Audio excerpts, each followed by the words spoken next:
Hello, my name is Jared Christensen. I'm a product support specialist here with Epiroc. Today we're looking at a battery-powered ST14. We're going to do an overview of the main components in the battery-powered system. Here on the main battery pack, behind this cover, we have access to our Volt Class B connections. They're going to be in orange cables. We also have access to our communications cable from the battery pack to the machine. That's a Volt Class A connection. It will not be in orange.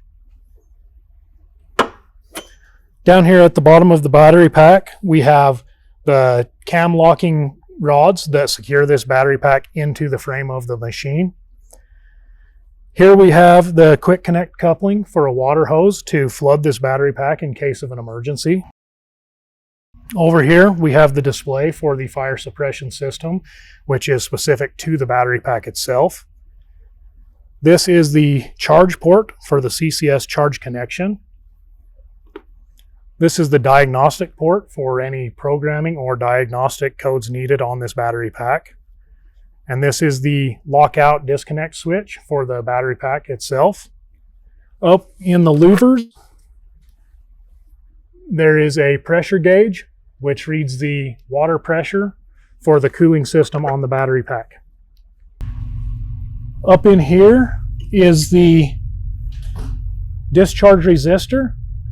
This is used to discharge voltage from the battery VCB system once the machine has been shut down. Here at the back of the machine on the ST14 battery, you will find the cooling packs for the hydraulics as well as the electrical system. They are separated into two separate cooling systems. One manages heat within the electrical system and the other takes care of the hydraulics. The control relays are in a junction box. These control relays control the fans and the speed that those fans run on.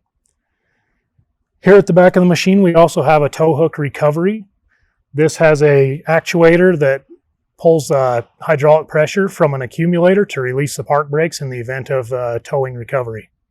Here on the battery-powered ST14, we still have the 24-volt batteries that you have become accustomed to on a diesel machine. They are located behind this access panel here, and there is a battery isolation switch here. Here on the battery-powered ST14, most of the components are the same as a diesel-powered machine. We still have a grease pot, accumulators, a hydraulic bulkhead with hydraulic hoses and fittings. We've got electrical junction boxes, angle indication for the steering, as well as access into other hydraulic valves and fittings. So most of these components are the same as on a diesel-powered machine. So we're up on top of the ST14 battery-powered loader.